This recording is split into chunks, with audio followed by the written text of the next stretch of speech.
Okay, good evening, everyone. Jackie had an emergency and is unable to join us, so I'm going to get us going.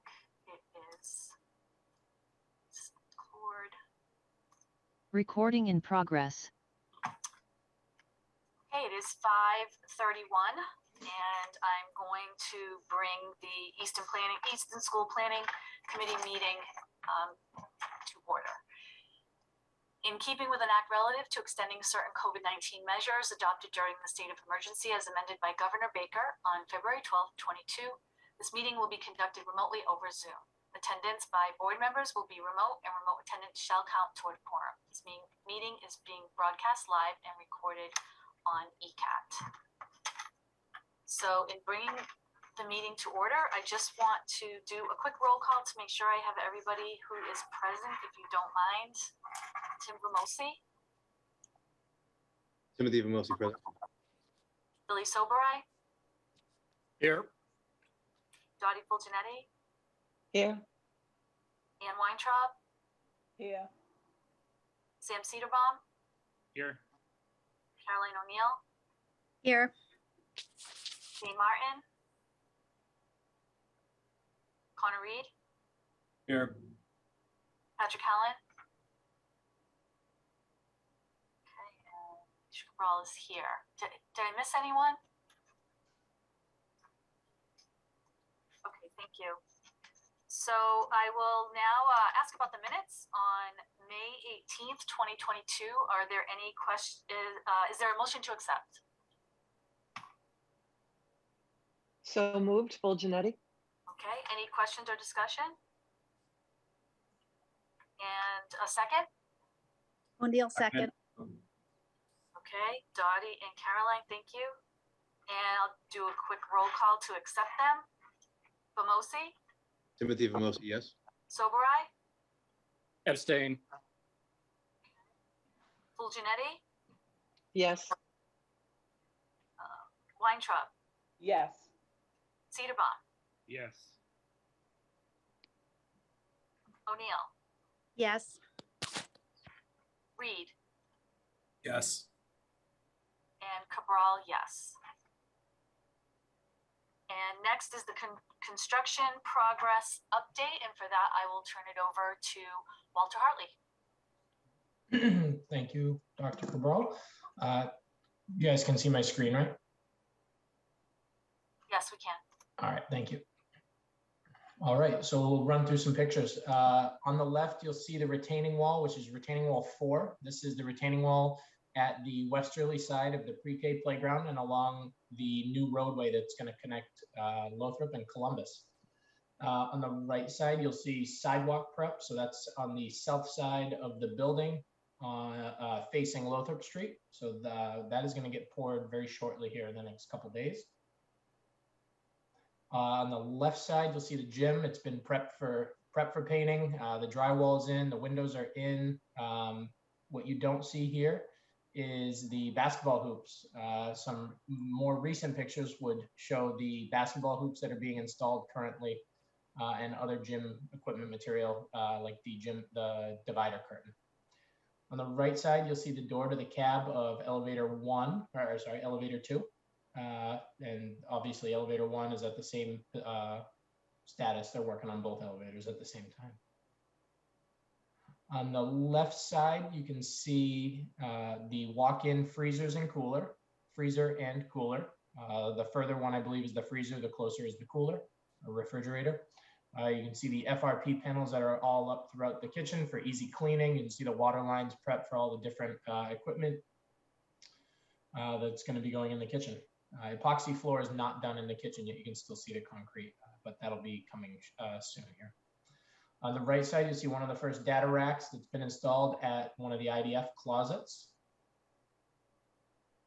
On the left, just an update on the facade. We've moved right along with the FRP panels, so the fiber reinforced cement panels, and then the wood paneling. So you can see the different wood grain, the different cutouts. It's really coming along very nicely. And on the bottom, you can see the fieldstone masonry. On the left, you can see an installation of those FRP panels going up on the building. That is in the easterly courtyard, so the sensory courtyard outside of the cafeteria, the art rooms, the music rooms. Moving along, you see a picture of the mock-up room. Something that has gone up since this picture are the tack boards and whiteboards. The Prometheum boards for the projectors are not up yet. Those aren't going to go in until we have permanent power. But the marker boards and tack boards have been installed on that blank wall that you're seeing. But the millwork is in, the cabinetry's in, the countertops are in, the windows are in. This ceiling has even been flooded. It is the mock-up room, so the ACT ceiling has been flooded with all the tiles. So it really is coming along quite nicely. You don't see it here, but the resilient floor is installed under this floor protection. Looks great. On the right side, you see a picture looking from the media center, so almost standing like you're at the media center desk, looking out the window towards the cafeteria, the ramp, the mechanical room. So that's the curtain storefronts that are in there. And then just some site comparisons, so you can see quite a bit of progress has been made. I'm not sure it was June 10th. I took that picture a few days ago.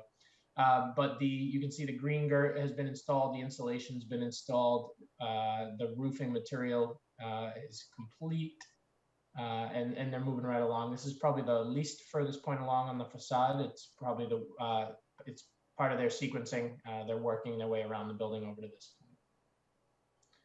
Comparison at camera 2, you can see a lot of the site work has been moving right along.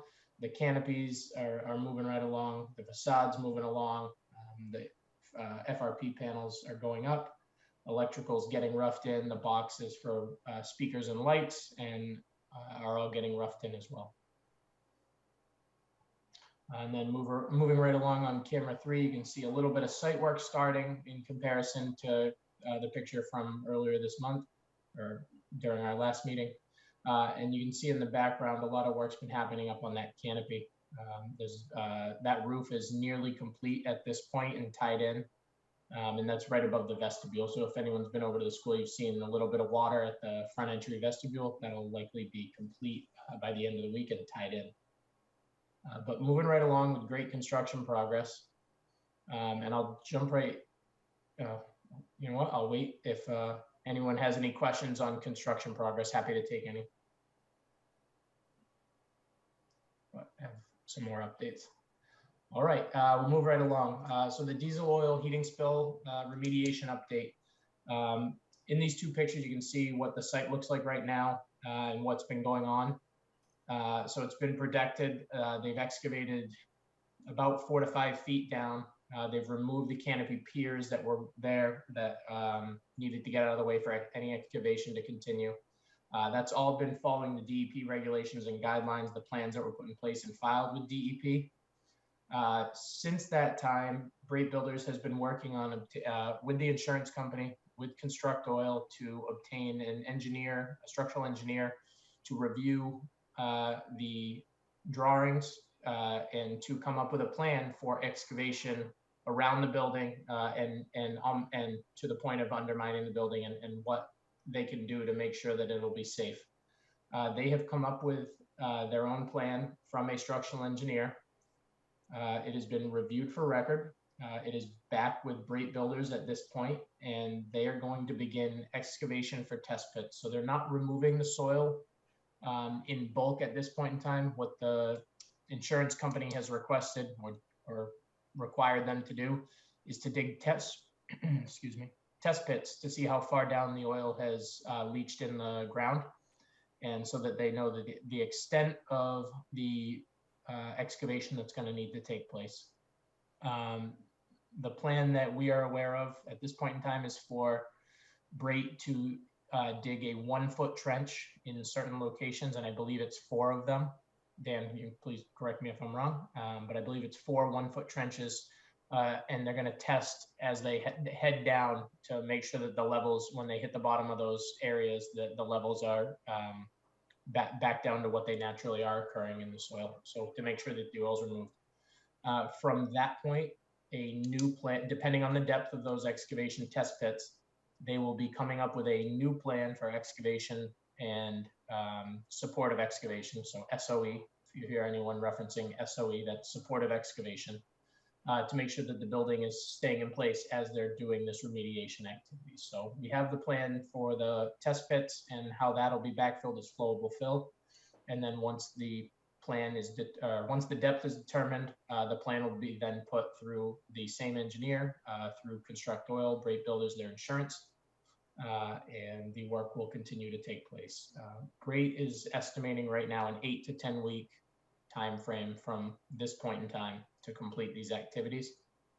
I think PMA and Perkins Eastman both feel that's attainable as long as they continue to progress the work and continue to have good relationships and keep going and following the steps they need to follow. Happy to take any questions on the remediation as well. Yep, go ahead, Connor. Do we have an anticipated deadline or a deliverable date when they think the test pits will be done and the determination of this kind of scale of and scope of this effort will be sorted out? So they, let's see, I know they believe that the test pits will be done in 3 to 4 days. Is that right, Dan? I think TJ sent over an email. I'm gonna pop open my, 1 second. 1 second. I have that. Issues.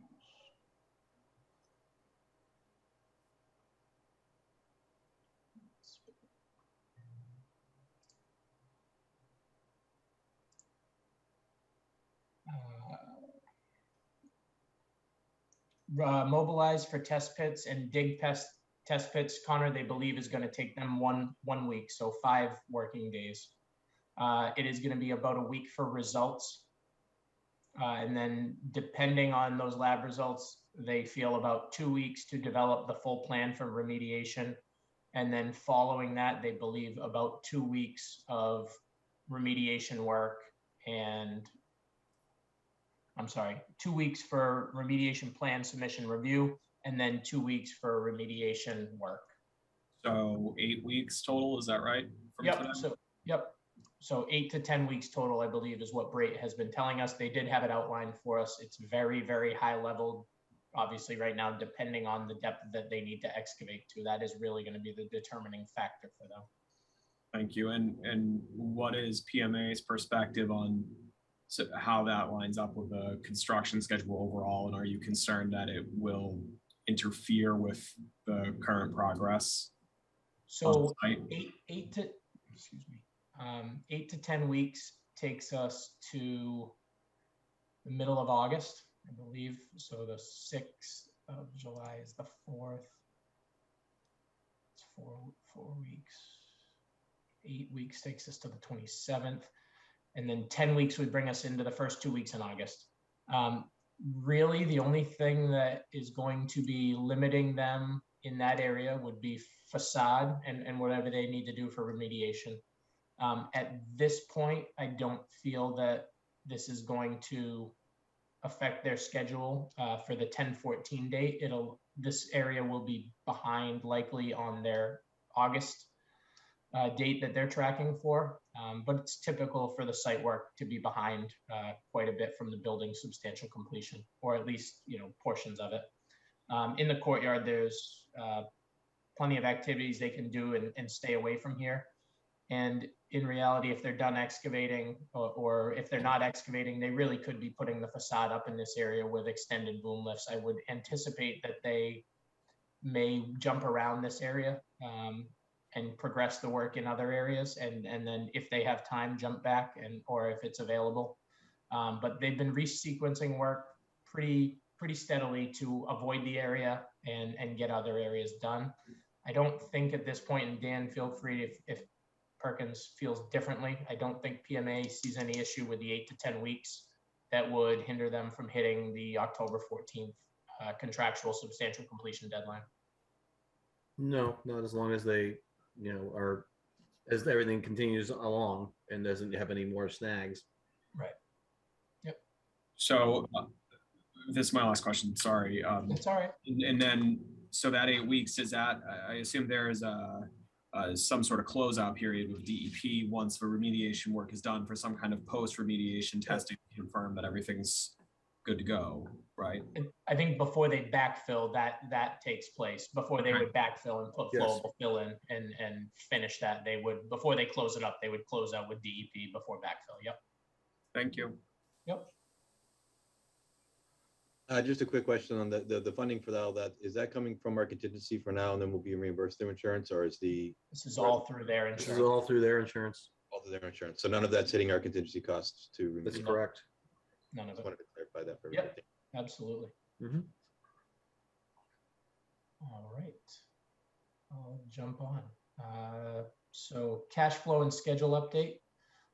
Build to date, and this is through April. We did just get the May requisition completed. $50.35 million. MSBA reimbursement to date is just about 18, or pretty much exactly $18 million. And the town of Easton has about $12.07 million in pending audit at MSBA review. I did confirm with MSBA today, earlier today, that I believe a $3.5 million check, or a $3.6 million check, was just released and should be hitting the town of Easton's books on audit. So that will be reduced significantly. Then there is another one that is currently in review with MSBA as well. They have been a little behind, and anytime they are behind, PMA has been probably a little bit annoying to them and bugging them to make sure that the town's getting their payments. But when they fall behind, we do make sure we're tracking it and making sure everyone's getting paid. So moving right along, no issues on that. Great place. Nothing here would be throwing a red flag for PMA as we're working through the cash flow. Construction look ahead. We're going to continue with the hard ceiling installations throughout the building. Those get inspected by Perkins Eastman's engineers before they get closed up. So we've been having a lot of progress with that. So plumbing engineer, electrical engineer, HVAC engineer all visit the site before anything gets closed up. Gym equipment installation will continue. Green girt framing and insulation is likely to be wrapped up by the end of this month. That'll be followed by the exterior facades systems, the phenolic panels, the fiber reinforced concrete cement panels, excuse me, the metal panels. Casework is going to continue throughout A and C buildings. The casework is nearly complete in the classroom areas. They're moving right along with that. Resilient floor, as I mentioned, it does get covered up, so it is tough to get a good picture of it because as soon as they're done, they cover it up. But that'll continue out throughout the classrooms and the corridors. Painting will continue as areas are opened up for the painter to move into. Installation of accent tiles throughout the corridors, floor tile throughout the bathroom, wall tile throughout the corridors and the bathroom will continue at all buildings as they're available. The hookups of the rooftop units, HVAC, plumbing, electrical, those are all continuing to be hooked up. Those were all landed on the building in the last couple months. Acoustical ceiling tile, so ACT grid is continuing around the building. The only areas that are getting flooded with the ACT tile are the mock-up areas, so the 2 mock-up classrooms. And then where there are the sprinklers, the poke-throughs for the sprinklers, those are getting installed as well.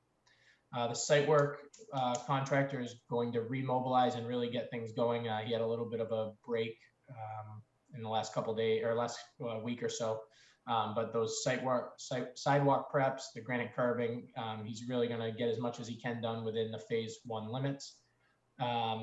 What's upcoming, and then the MAP coordination is going to continue. What is upcoming for the project is next week at the end of school is the phase 1B, and I apologize, I don't have a map up. But the connection roadway to Columbus Ave and the middle school parking lot renovation and update are going to be taking place. So you'll see the fence going up. We've been coordinating with the district on how they're going to operate their summer school, and we've had some really good meetings with them to make sure they know where everyone's going, where the buses are going to go, where the students are going to go, where the staffs are going to go. We've been coordinating with them and PMA to make sure that everyone's being safe. But there will be a fence up. There will not be a pass-through. Fire department will be able to get through. We'll have the same locks on both sides of the gates at the top of Columbus heading towards the back access road. So emergency vehicles will be able to go through but there will be no access from Columbus to the back of the middle school, likely June 23rd, 24th, as long as Brake can get the fencing on site. I know they're working on that. And then we'll be looking to see the work continue and progress at that area throughout the rest of the summer with their August 26th substantial completion date to have all of that finalized. So moving right along with that. So, and just to add some district details, we have moved all summer programming out of the middle school. So there will only be individual staff members maybe who go in to do work, to meet with one another, interviews of administration with employees, that's it. And they'll all have to come through from the back of the building. And so the access road that goes behind the high school, behind Richardson Olmsted, behind the middle school, at Richardson Olmsted, to take a right there, that road's going to be closed. It's only going to be open, as Walter said, obviously for emergency vehicles, but it's also, we need to have that open for buses for summer school, because they need to then go down, turn around, and come back. So only buses will be there. So there will be a sign there that says road closed, and of course our buses will know that they are the only ones who can go down there, drop off, and turn around. So that there's going to be a lot offline this summer. So we do have a map of that though. We can share that. But if anyone has any questions about that, the reason we decided to close off that back road and not let cars go is because right now it's a one-way. During the summer, the buses are going to have to go and come back, so it's going to be two-way for them. And then it's going to be one way again. We didn't want parents or even staff members to get confused with that change and create a dangerous situation. So it's only buses and emergency vehicles that are going to go back there. So really, really good progress there. And if there's no other questions, I will jump to contingency update. So currently, we are just about 60% of the way through the project at this point in time. We have about 61% of our contingency available, and that is just construction contingency. We have about $533,000 in current exposure, about $63,000 in pending changes, and our current change orders, which are 1 through 7, are $858,000. You can see down the bottom the percentages as well. Moving right along, the soft cost contingency, and we'll talk about this in some upcoming slides as well. Obviously, we're tracking that $900,000 that we that the town voted or approved to move towards FF&E and IT anticipated overages, and then the bid savings in the wastewater treatment plant, and we will get into that one as well. So for an FF&E budget differential update, we have some good news. Although we approved up to the $3 million, we are anticipating at this point in time to underrun that $3 million by about $240,000. This number will actually be a little bit lower because the award for network switches under Wally Computers was $227,000. And we did double buy equipment that is actually going to be covered under the project. So, and another acronym, I apologize, UPS, so uninterruptible power source, to keep the building's electrical systems and the network running during that 5 seconds on the switch over from the generator, or 3 seconds, whatever it is. These battery backups keep the system operating, keep everything running. They're actually included in the construction project. We don't need to include them in the IDF closets. We have them covered. So we're going to revise that and actually add about $24,000 back into that underrun. Sorry, I said 241,000. It's 132,000. But we are right on track where we thought we would be. At this point in time, we believe everything has been bought out. That's not to say that, you know, when the school opens, that there may be something that was missed or wasn't included, or there, you know, sometimes we need 2 more of these or something like that. But for the vast majority of items for FF&E and IT for this building, it has been procured at this point in time. We have POs out with the vendors as well. And thank you to Connor and the select board for working with us and getting those out, and David Twomley and the schools. And we will have contracts executed with them. It's not holding anything up for them proceeding with their scope. Really, the contracts are going to be for the town's end for making sure that the invoices can be paid when they come in, and those are not going to be coming in until the beginning of the fall. Any questions on FF&E and IT? Or Sam, anything to add on your end? I know it's been a lot. All right. No, looks good. All right. And then along with phase 1B, which you're going to see starting up very shortly here, is the wastewater treatment plant upgrades. Everyone remembers we put that out to bid.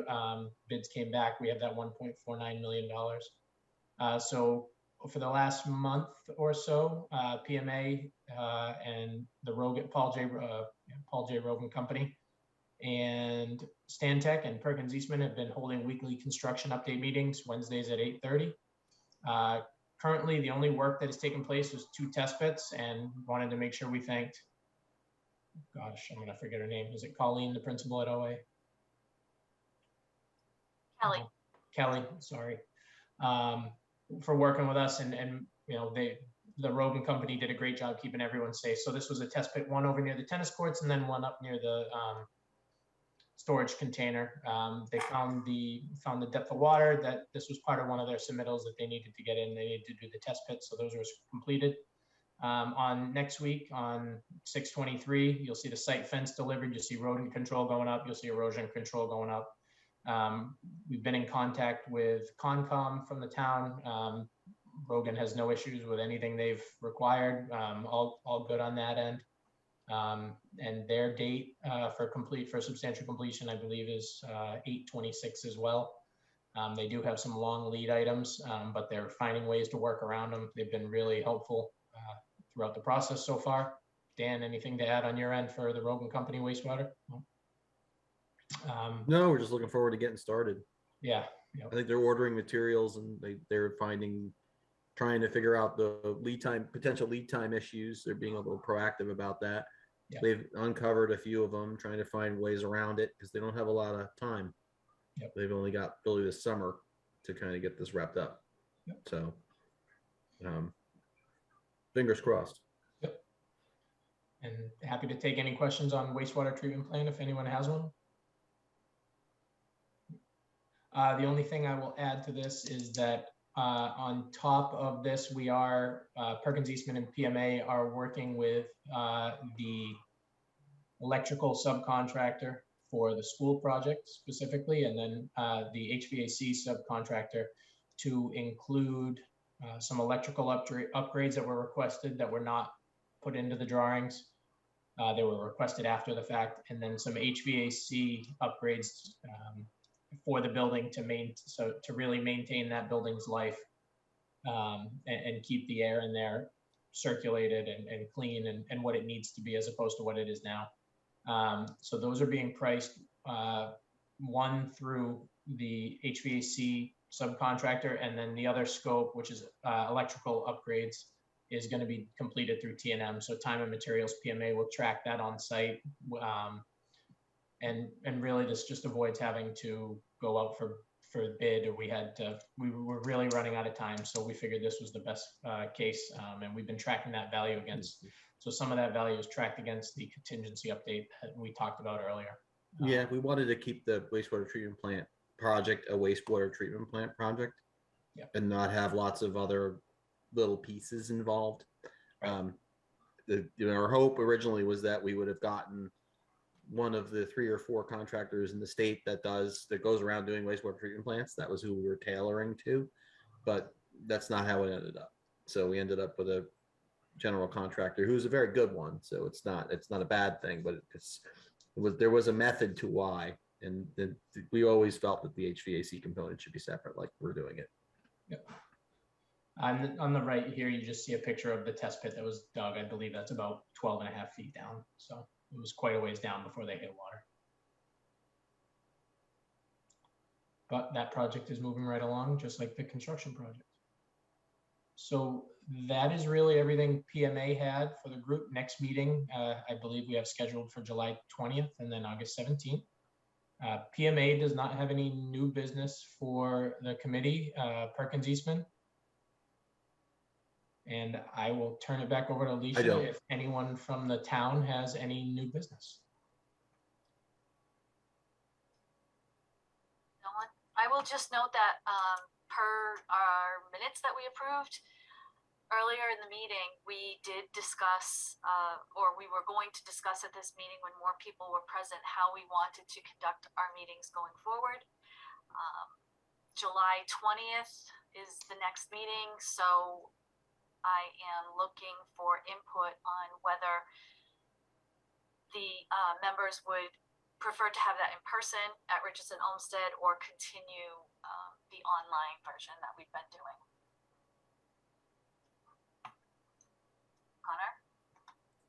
Connor? So with the caveat that the state, to my knowledge, unless they did something today, still hasn't extended remote meetings past July 15th. We think they will. If they do, my vote would definitely be for this meeting to still be on Zoom, just because it's such an enormous group with so many different stakeholders and people all over the place. I think it's much more convenient. That's my opinion.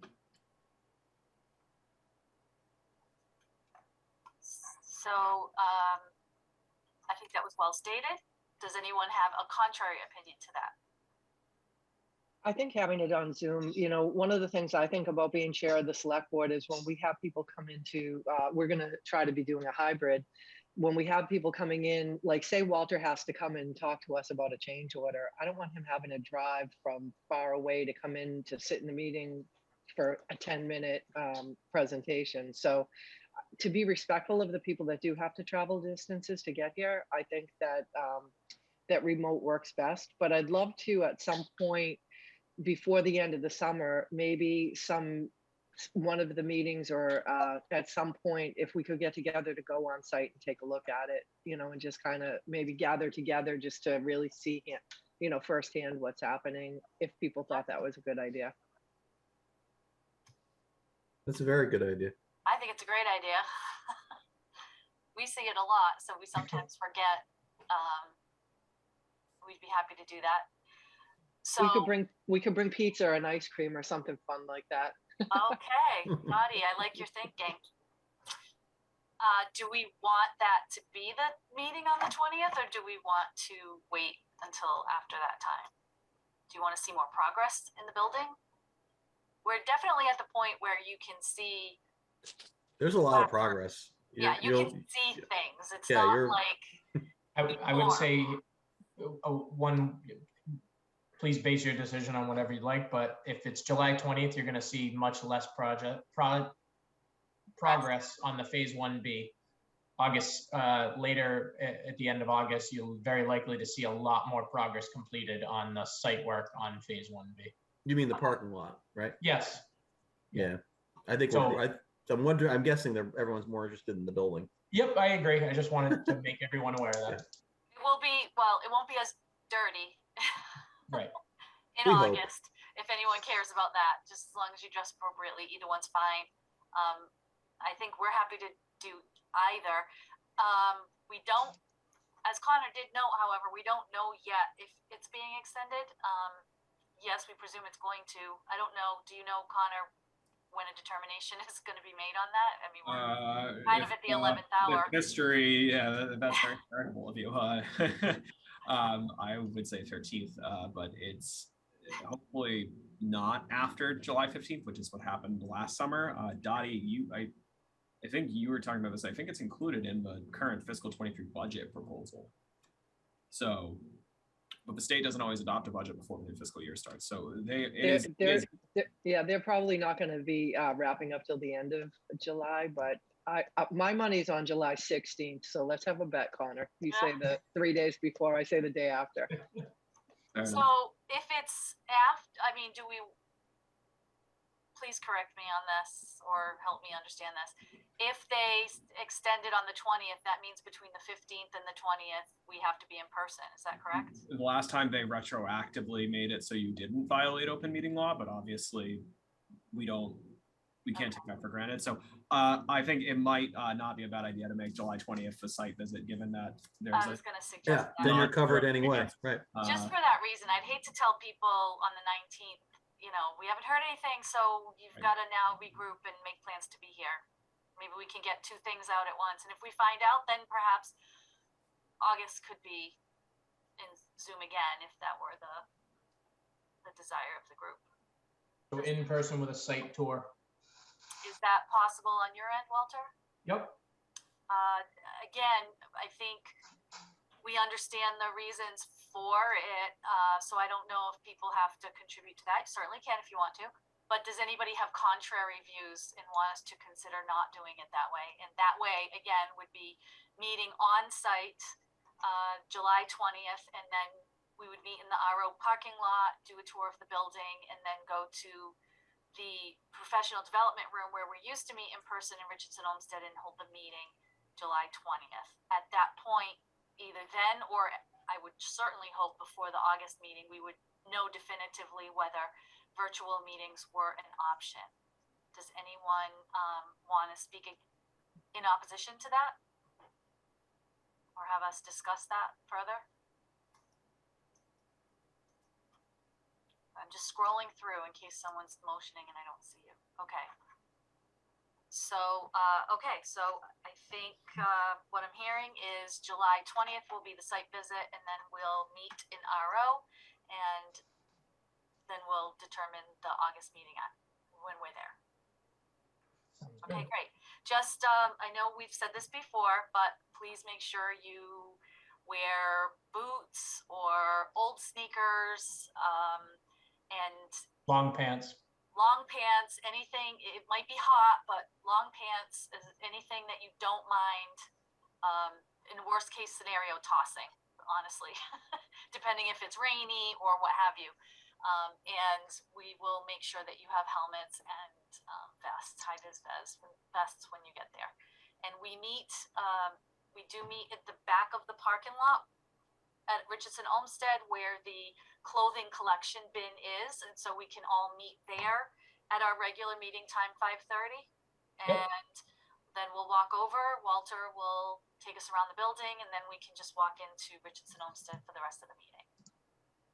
Okay, great, thank you very much. Other than that, I have no new business. Does anyone else have new business?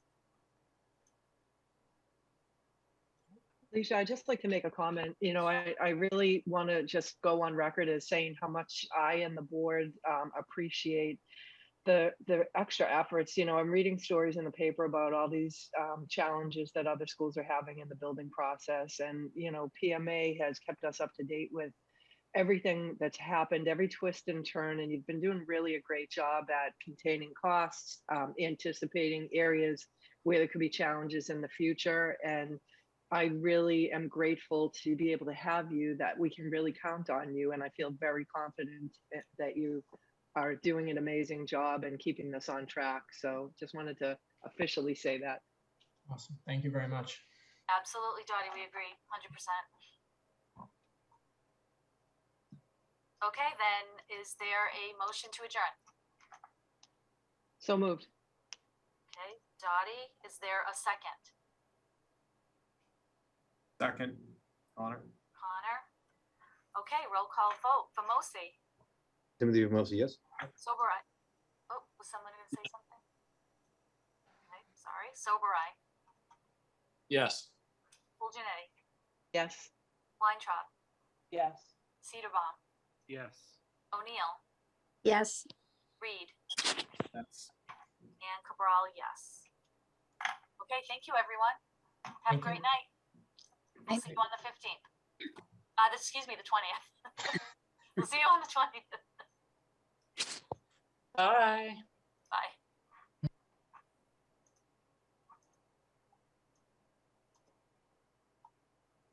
Recording stopped.